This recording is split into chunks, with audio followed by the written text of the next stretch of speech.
ঘটনার শুরু 2021 সাল। দেখানো হয় মুভির প্রধান চরিত্র মেথোসকে। মেথোস তার কাছে থাকা একটি অ্যান্টিক জিনিস বিক্রি করতে চায়। সেই সূত্রে সে দালালকে একটি পিস্তল দেখায়, যা তার পরিবার উত্তরাধিকার সূত্রে সে লাভ করেছে। সে দালালকে এটার ঐতিহাসিক বর্ণনা দিতে শুরু করে। একসময় দালাল সেটির জন্য 15 লক্ষ টাকা দিতে সম্মত হয়, কিন্তু মেথোস তাকে জানায় যে এটি বিক্রি করতে হলে তাকে তার মায়ের কাছ থেকে অনুমতি নিতে হবে। এজন্য মেথোস তার মায়ের সমাধিতে যায়, যার অর্থ ইতিপূর্বেই তার মা মারা গিয়েছে। যাই হোক, মেথোস প্রার্থনা করে তার মায়ের কাছে কোনো একটি সাইন শুনতে চায়, যেন সে বুঝতে পারে যে এটা বিক্রি করতে তার মা সম্মত আছে। আর ঠিক তখনই চার্চের একটি ঘন্টা বেজে ওঠে। মেথোস ভাবল, যাই হোক, এইবার অনুমতি মনে হয় পাওয়া গিয়েছে। এবার মেথোস ওই বন্দুকটি নিয়ে যখনই চার্চের বাইরে এলো, সে দেখলো হঠাৎই চারিদিক অন্ধকার হয়ে গেল, আর সেই সাথে বন্দুকটি থেকে স্বর্ণালী আলো বের হতে লাগলো।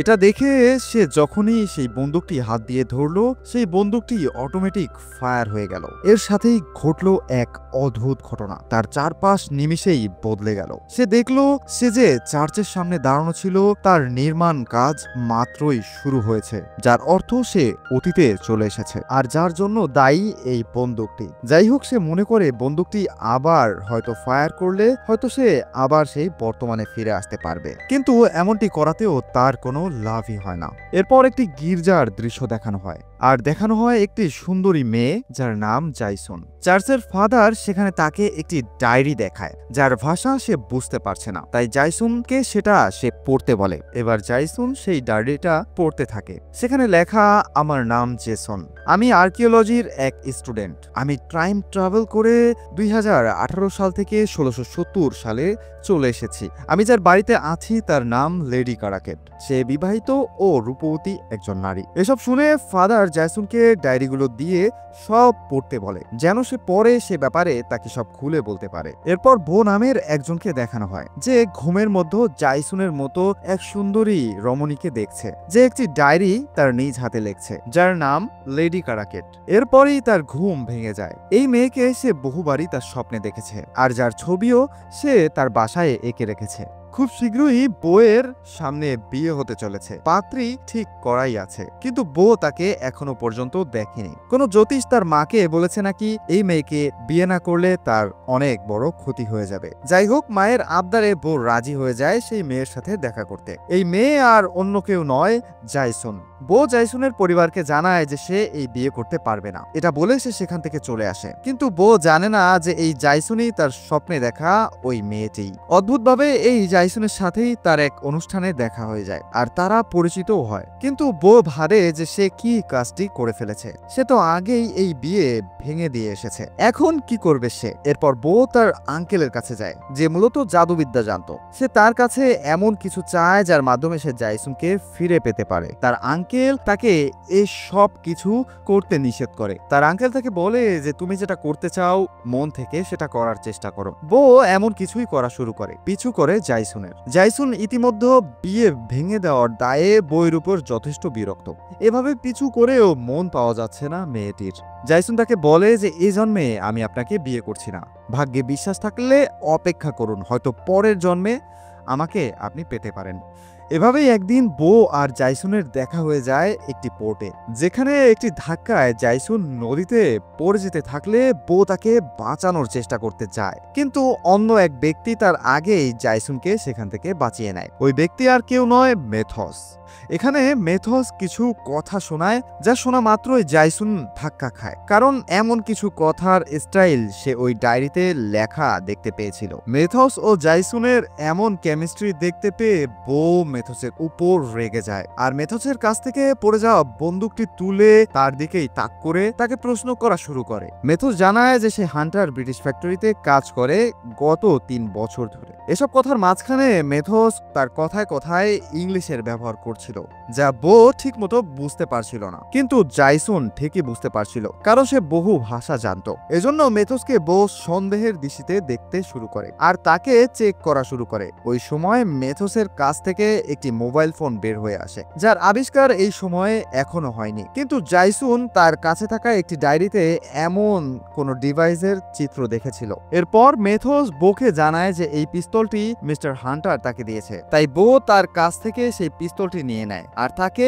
পুলিশ দিয়ে সেখান থেকে বের করে দেয়। তখন জাইসুন মেথোসকে ইংলিশে বলে যে আগামীকাল বিকাল 4টায় চার্চের সামনে থাকতে, যেন সে তার বন্দুকটি তাকে ফেরত দিতে পারে। পরদিন জাইসুন বোকে মানিয়ে সেই চার্চের সামনে আসে মেথোসের সাথে দেখা করতে। এখানে জাইসুন মেথোসকে তার কাছে থাকা ডায়েরিগুলো দেখায় আর জানায় যে কেউ একজন টাইম ট্রাভেল করে এসেছিল ভবিষ্যৎ থেকে। তখন মেথোস বলে যে তার সাথেও এমন কিছু ঘটেছে, সে 177 বছর পিছনে চলে এসেছে। এখানে প্রথম তার হাবভাব দেখে সবাই তাকে ব্রিটিশ বলে মনে করত। পরে একটা সময় তার ওই ব্রিটিশ কোম্পানিতে চাকরি হয়। এর মাঝে বহু বছর চেষ্টা করেও সে তার সময়ে ফিরে যেতে পারেনি। হয়তো কোনো এক সূর্য গ্রহণের সময়ই কেবল তার ওই বন্দুকটি কাজ করবে, কিন্তু আবার কবে সেই সূর্যগ্রহণ আসবে সে জানে না। তাই এই বন্দুকটি সব সময় সে তার নিজের কাছেই রেখে দেয়। এবার তাদের এই ব্যাপারটি সমাধান করতে তাদেরকে সাহায্য করে সেই চার্চের ফাদার। তিনি জানান ঠিক 2 মাস পর আবার সূর্যগ্রহণ হবে, কিন্তু এই সূর্যগ্রহণ খুবই অল্প সময়ের জন্য থাকবে। এরপর আবার কবে সূর্যগ্রহণ হবে তা একেবারেই বলা অনিশ্চিত। এরপর মিস্টার হান্টার তার তৈরি করা স্টিলের জাহাজ যা বিক্রি করার জন্য তারা সবাই ঠিক করে যে তারা রাজার কাছে যাবে। তারা ঠিক এমনই করে, কিন্তু সে সময় কেবলমাত্র কাঠের তৈরি জাহাজই পানিতে ভেসে চলতে পারত। তাই এমন জাহাজ রাজা কেন কিনবে? কিন্তু বো জানে যে এই জাহাজ রাজ্যের জন্য হয়তো সুফল বয়ে আনতে পারে। তাই সে রাজাকে এটির একটি ডেমো তৈরি করে দেখাবে বলে সিদ্ধান্ত নেয়। এরপর তারা এই কাজে লেগে যায়। এরই মধ্যে বো তার সর্বাত্মক চেষ্টা করতে থাকে জাইসুনকে পটানোর, কিন্তু জাইসুন যেন মেথোসের দিকেই বেশি আকৃষ্ট, যা দেখে মেথোস বোকে জানায় যে মন খারাপের কিছু নেই, কারণ 2 মাস পরেই সে তার সময় চলে যাবে। এজন্য মেথোস বোকে বলে জাইসুনের মন পেতে হলে তোমাকে আরো একটু আপডেট হতে হবে আরো বেশি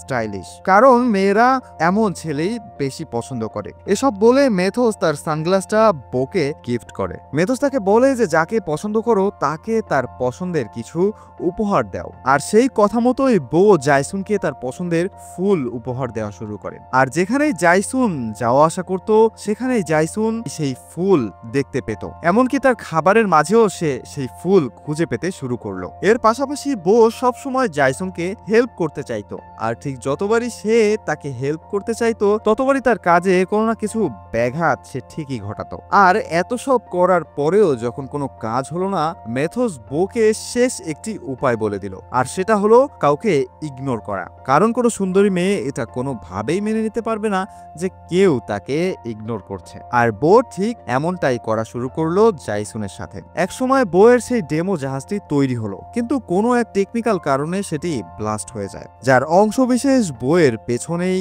গিয়ে ঢুকে যায়। কিন্তু তাতে বো খুশি হয়, কারণ এতে জাইসুনের কোনো ক্ষতি হয়নি। আর ঠিক এই কথাটাই জাইসুন আড়াল থেকে শুনে ফেলে। এরপর জাইসুনের মনে বউয়ের জন্য কিছুটা ফিলিংস তৈরি হওয়া শুরু হয়। পরদিন বউ জাইসুনকে একটি রেড লিলি গিফট করে আর বলে এটা চিরন্তন ভালোবাসার একটি প্রতীক, যা পেয়ে জাইসুন মনে মনে খুশি হয়ে যায়। আর এভাবেই শুরু হয় তাদের ভিতরে মন দেওয়া নেয়ার কেমিস্ট্রি। এরপর একদিন বউ মেথোসকে জানায় যে বিগত 10 বছর সে একটি মেয়েকে স্বপ্নে দেখে আসছে, সে ঠিক জাইসুনের মতোই দেখতে। আর ঠিক এই কথাগুলো আবার জাইসুন পিছন থেকে শুনে ফেলে আর রেগে সেখান থেকে চলে যায়। পরদিন বউ জাইসুনকে ইংলিশ ভাষায় বিয়ে করার প্রস্তাব দেয়, কিন্তু জাইসুন জানায় যদি তোমার স্বপ্নে দেখা মেয়েটার মতো আমাকে দেখতে না লাগতো তাহলে হয়তো তুমি আমার সাথে এমনটা করতে না। এটা বলে সে সেখান থেকে চলে যায়। এরপর ফাইনালি বউয়ের সেই ডেমো জাহাজ তৈরি হয়ে যায়, যা দেখে রাজা বলে যদি আমাদের বই এমন জাহাজ তৈরি করতে পারে তাহলে আমরা ব্রিটিশদের কাছ থেকে কেন এত খরচে জাহাজ কিনবো। রাজার এমন কথা বউয়ের মোটেও পছন্দ হয় না। এরপর তারা সবাই মিলে সেই ডায়েরির খুঁজে যায়, যেখানে হয়তো রাজার এমন কোনো ভবিষ্যতের বার্তা তারা পাবে, যে এই রাজা ঠিক ভবিষ্যতে কেমন হবে বা কি করতে পারে। মেথোস সেই ডায়েরিটি পড়ে দেখলো যে সেখানে লেখা হান্টার সেই গ্রামে একটি স্টিলের জাহাজ নিয়ে আসবে, কিন্তু রাজা সেই জাহাজ কিনতে অস্বীকৃতি জানাবে। তাই ব্রিটিশ ভিয়েতনামের কাছে এই জাহাজটি বিক্রি করে দেবে বলে ঠিক করবে। তাই হান্টারকে ওই রাজা সেই গ্রাম থেকে বের করে দেবে। কিন্তু এখানে আরো এমন কিছু লেখা আছে যা দেখে সে সে হতবাক হয়ে যায়। এরপর ওই পৃষ্ঠাটি মেথোস তাদের চোখের আড়ালেই সেখান থেকে ছিঁড়ে লুকিয়ে ফেলে। মূলত এই রাজা ও মিস্টার হান্টার মিলে ওই জাহাজে বিপুল পরিমাণ অস্ত্র আমদানি করে এনেছে, যা দিয়ে বড় কোনো অপরাধ সংগঠিত করা হবে। বিষয়টি মেথোস মিস্টার হান্টারকে জানায়। সে বলে সে ভবিষ্যৎ থেকে এসেছে, আর সে জানে যে রাজার কথা মতো কাজ করলে মিস্টার হান্টারের সাথে কি করা হবে। হান্টার জানায় যে এমন কিছুই না, রাজা বরং তাকে এই গ্রামের বাণিজ্য মন্ত্রী বানাবে বলে তাকে কথা দিয়েছে। মূলত মিস্টার হান্টার ভিয়েতনামের সাহায্যে এই গ্রামকে দখল করার পরিকল্পনা করছে। জাহাজে প্রচুর পরিমাণ গোলাবারুদ উঠানো হয়। আজই হয়তো সেই দিন। মেথোস ও জয়সুন মিস্টার হান্টারকে কিডন্যাপ করার প্ল্যান করে, কিন্তু তারা সেখানেই ধরা পড়ে যায়। তাদেরকেও ওই জাহাজে বন্দি বানিয়ে রাখা হয়। ওইদিকে বো আগেই সেই জাহাজে লুকিয়ে এসে পড়েছিল। একসময় জাহাজের কামানগুলো গ্রামের দিকেই তাক করানো হয়। মূলত ভিয়েতনামের ছদ্মবেশী সৈন্য দ্বারা এই জাহাজ ধরা ছিল, আর এসব করেছে রাজার সেক্রেটারি ও ভিয়েতনামের সেনাপতি। কিন্তু এর কোনো কিছুই মিস্টার হান্টার মূলত জানতো না। এবার সেই জাহাজের কামান থেকে গোলা ছোড়া হয় ওই গ্রামের দিকেই, কিন্তু বোস ঠিক সময় মতোই সেই কামানটিকে উপরের দিকে পাঠিয়ে দেয়। কিন্তু সেখানে থাকা সেনাপতি বো আর মেথোসকে আহত করে ফেলে, আর সেই কামানটি আবার আগুন ধরাতে যায়। আর ঠিক তখনই জাইসুন সেখানে বাধা দিতে আসে। তখন সেনাপতি জাইসুনকে গুলি করতে যায়। ঠিক ওই সময়ে সূর্যগ্রহণ শুরু হয়, আর মেথোসের কাছে থাকা সেই বন্দুকটি আলোকিত হতে শুরু করে। ঠিক তখন জাইসুন সেই বন্দুকটি নিয়ে সেনাপতিকে গুলি করতে যায়, কিন্তু বো এসে তখনই জাইসুনের হাত ধরে বসে। মেথোস তাদেরকে বলে যে এমন করো না, আর এমনটি করলে তোমরা অতীতে চলে যাবে। কিন্তু জাইসুন তখন গুলি চালিয়ে দেয় আর সেনাপতিকে মেরে ফেলে। কিন্তু ওইদিকে জাইসুন দেখে যে সে 177 বছর পেছনের কোন একটি সময় চলে এসেছে, যেখানে তার নাম মূলত লেডি কারাকে। মূলত বো এই মেয়েটিকেই তার স্বপ্নে দেখত, যে ছিল ওই ডায়েরির লেখিকা।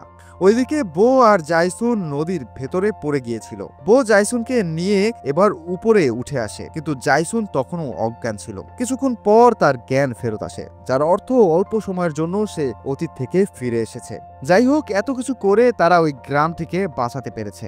আর এই ঘটনার মধ্য দিয়ে বো আর জাইসুন এক হয়ে গিয়েছে। কিন্তু মেথোসের কি হলো? তার তো আর ফিরে যাওয়া হলো না তার সময়ে, কারণ তার বন্দুক তো ওই পানিতেই হারিয়ে গেছে। এরপর মিস্টার হান্টারকে সেই গ্রাম থেকে বের করে দেওয়া হয়, কিন্তু যাওয়ার সময় তিনি মেথোসকে একটি বক্স গিফট করে যায়, যার মধ্যে ঠিক সেই বন্দুকটি ছিল যা তার কাছে মূলত ছিল, মূলত যেটা সে তার পরিবার থেকে পেয়েছিল। মূলত এটা ছিল তার একটি পুনর্জন্ম, যার কারণে ওই বন্দুকটি আবার তার হাতেই ফেরত এসেছে, এবং তার বংশেরই কোনো একটি ছেলে ভবিষ্যতে এই বন্দুকটি তার কাছ থেকেই পাবে। মুভিটি এখানেই শেষ করা হয়। মুভিটি যদি ভালো লাগে আমাদের কমেন্টে অবশ্যই জানাবেন, আর এমন সব মুভি সবার আগে পেতে আমাদের চ্যানেলটিকে অবশ্যই সাবস্ক্রাইব করবেন।